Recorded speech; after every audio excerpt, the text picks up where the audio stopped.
보이겠죠? 대표적인 작품입니다. 타이틀이 뭐예요? 예, 지저스. 좀더 뒤에 예, 예수님. 순결하신 우리 예수님. 여기에 장미가 전부 주님을 상징하는 거예요. 제가 그래서 이제 이 색깔로 이제 저희가 이제 보면서 보혈과 순결과 핍박과 뭐 고난과 이런 게 다 얽혀 있죠. 이거는 한 사람의 그 희생 정신을 바탕으로 해서 그분을 추모하고자 그린 그림이기 때문에 다른 전시하고는 다르죠. 그래서 내가 이 전시에서는 작품을 판매를 안 했어요. 왜냐하면 각 교회를 이렇게 돌면서 우리가 정말 주님의 사랑을 실천한 분이기 때문에 우리도 다 닮아보자, 우리도 닮아가야 된다 하는 이런 생각을 갖기 때문에 그래서 전시를 판매 안 하고 교회마다 지금 다니는 거죠. 파피루스를 구하기 위해서 여행사에 제가 알아봤어요. 근데 그때 박경진 장로님이라고 우리 미술선교회, 한국미술선교회의 대부 같으신 분이죠. 초창기부터 도와주신 분이니까 그분이 크리스찬 여행사를 하셨어요. 그래서 내가 혹시 파피루스를 구할 수 있을까 하고 연락을 드렸더니 저분하고 조인을 시켜줘서 제가 저분한테서 파피루스를 받게 됐어요. 그분이 정말 그렇게 많은 사람들을 구하고 돌아가셨을 때 굉장히 충격적이었고 놀랬죠. 정말 저는 내 생에 잊을 수 없는 분이죠. 그래서 파피루스를 사실 그때까지 제가 파피루스를 갖고 있었지 이걸 그리질 않았었어요. 저분이 보내주신 거를 홀딩하고 있었는데 저분이 가시면서 제가 이 작품을 만들었죠. 주로 사랑의 대표적인 장미, 그리스도의 향기를 생각하면서 장미를 그리게 됐어요. 장미와 포도를, 십자가와 이런 거를 상징적으로. 그렇게 묻는다면 한 번도 생각해 본 적은 없지만 기독교적인 그 바탕이 더 깊어요. 커요. 그 가운데 저분이 한 부분을 장식하는 거죠. 저분이 어느덧 비중이 가긴 갔죠. 많이 갔죠. 그러니까 저분을 추모하는 제가 그런 의미를 가지니까. 근데 우리가 첫째는 그리스도의 사랑을 우리가 실천하고 배우자는 거죠. 저분을 통해서 주님의 사랑을 다시 한번 우리 자신들도 내 스스로도 이렇게 희생적인 삶을 살 수 있을까. 화선지는 그냥 우리가 굉장히 조심스러운 종이에요. 이렇게 그야말로 물 한 방울만 떨어뜨려도 이렇게 번지고 금방 젖어버리고 굉장히. 그런데 이 파피루스는 풀 같은 거 나는 것은 그거를 잘라가지고 이렇게 눌러서 펴서 만든 거예요. 그러니까 이 파피루스란 말이 페이퍼, 바이블 이런 저기가 파피루스가 그 어원이에요. 어원이기 때문에 성경을 기록하고 옛날 그 동굴 같은 데서 보면 짐승 가죽에서 이사야서나 이런 성경 같은 게 적혀져 있었고 파피루스 이렇게 다발로 성경이 적혀져 있었다고 얘기를 해요. 고대. 그래서 굉장히 우리 성서적으로 우리가 이렇게 친밀감을 가질 수 있는 그런 재료죠. 일반 디테일하게 표현하는 역사가가 아니기 때문에 저희는 화가라는 게 작품성이 있어야죠. 첫째는 저는 그렇게 생각해요. 작품성을 가지고 그 작품 가운데서 깊이 영성을 넣는 거죠. 그렇게 생각해요. 그러니까 그림을 그럴 것 같으면 우리가 사진이 더 좋겠죠. 사진은 아주 디테일하게 굉장히 세포까지도 다 나올 정도니까. 근데 그런 거보다는 우리가 작품이라는 거는 제가 작품을 생각하기는 제가 이게 이제 33번째 개인전이에요. 처음에 제가 개인전을 하는 게 세종문화회관에서 시작해가지고 전관, 지금은 부스전하고 그런데 옛날에는 전관을 했었어요. 세종문화회관에.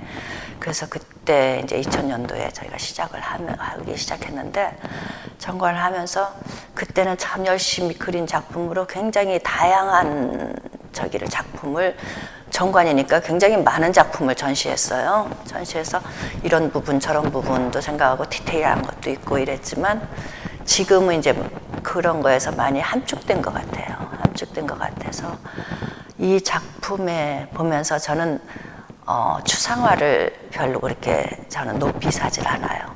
예, 추상화라는 거는 정말 어떤 때는 추상화인데 이건 작가만이 알겠구나 이런 생각이 들기 때문에 저는 그런 그림은 싫고요. 반추상, 약간의 추상이 섞이면서 이렇게 디테일한 거는 조금 지루하고 그냥 그건 또 사진을 보면 되니까. 그러니까는 제가 추구하는 거는 약간의 반추상을 가지고 사람들이 유추하면서 생각하고 이렇게 깊이를 볼 수 있는 이런 그림을 전 그리고 싶어 했어요. 그래서 그런 그림을 주로 저는 이제 반추상이라고 제 스스로 얘기를 하는데, 글쎄 어떤 사람이 보면 어떤 부분은 뭐 디테일하다 얘기도 할 수 있겠죠. 근데 뭐 전체적으로 그래요. 그래서 제가 그걸 보면서 제가 지금 질문에 의도해서 어떻게 빠져나가는지 모르지만 십자가의 모습도 보고 가시의 모습도 보고 꽃의 아름다움도 보고 사랑의 느낌도 갖고, 정말 제가 포도를 그리면서 그 열매, 하나님이 얘기하시는 그 많은 열매와 그런 성경의 말씀, 뜻을 담는 그런 거를 넣어가면서, 또 십자가를 그리면서 승리하신 분, 부활하신 분, 또 고난을 이기신 주님의 모습을, 장미의 모습으로, 어떤 건 고난스럽고 어떤 건 아름답고 어떤 거는 정말 소망스러운 이런 거를 담으려고 굉장히 노력은 했어요. 보시는 분이 이제 그걸 어떻게 보실까, 이런 거는 뭐 그거는 이제 보시는 분이 저기지만, 작가한테 묻는다면 저는 그런 걸 많이 갖고 이번에 작품을 만들었습니다. 그래서 어렸을 때는 서예를 참 많이 했어요. 그래서 붓 가지고 한국화를 먼저 시작을 했죠. 한국화를 시작하면서 그 장르라는 건 사람들이 물어요. 이거 한국화니 양화니 하고 묻는데, 저는 보는 대로예요. 그냥 한국화하고 양화하고 다 겸비돼 있지, 어느 뚜렷한 뭐가 한국화는 이렇게 해야 되고 양화는 이렇게 해야 되고 이런 거 없어요. 저는 제가 그리고 싶은 대로, 물감도 쓰고 싶은 대로. 사실 불란서에 가서 제가 전시를 하면서 불란서 물감들을 많이 가지고 왔어요. 그리고 또 거기서 만난 분이 유리공예 하시는 분인데, 유리 속에다가 이렇게 그림을 그려서 이렇게 하시는 분이에요. 근데 그 물감을 보니까 굉장히 맑고 청명하고 좋더라고요. 그래서 그 물감도 사다 쓰고, 그러니까는 굉장히 저는 다양한 물감을 쓰고, 터치도 너는 한국화니 하고 물을 정도로 터치를 하고, 또 어떤 색감을 쓰는 거는 양화같이 서양화같이 또 하고 그래요. 저는 그런 장르가 없습니다.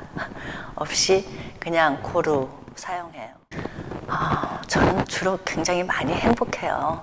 저는 그렇게 좀 옛날에는 굉장히 좀 비관스러운 적도 있었고 젊었을 땐, 그런데 나이가 들면서 전 굉장히 행복해지네요.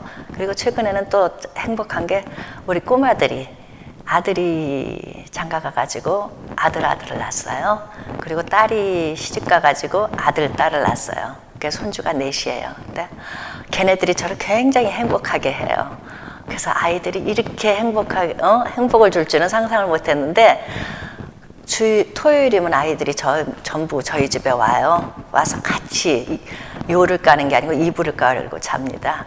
전부 자면서 찬송도 하고 또 성경 암송도 하고, 제가 이제 일부러 녹음을 하죠. 녹음을 해가지고 나중에 들려주려고. 그리고 지네들이 배운 노래하고 하는데 참 그게 너무 행복해요. 그래서 제가 모두 다 하나님, 또 우리 며느리도 믿지 않는 며느리였고 사위도 믿지 않는 사위였는데, 다 같이 교회 가서 찬송하고, 아이들 다 걔네들 유치부, 유아부, 유년부 전부 넣고 이러는 것이, 저는 하나님께 얼마나 감사한지 몰라요. 정말 감사할 뿐이에요. 또 이제까지 건강 지켜주시고, 제가 참 약한 사람이었는데 참 이제까지 살아있음이 참 감사하고요. 그렇습니다. 저는 어떤 일이 있어도 감사할 거예요. 이제까지 베푸신 은혜가 너무 컸기 때문에.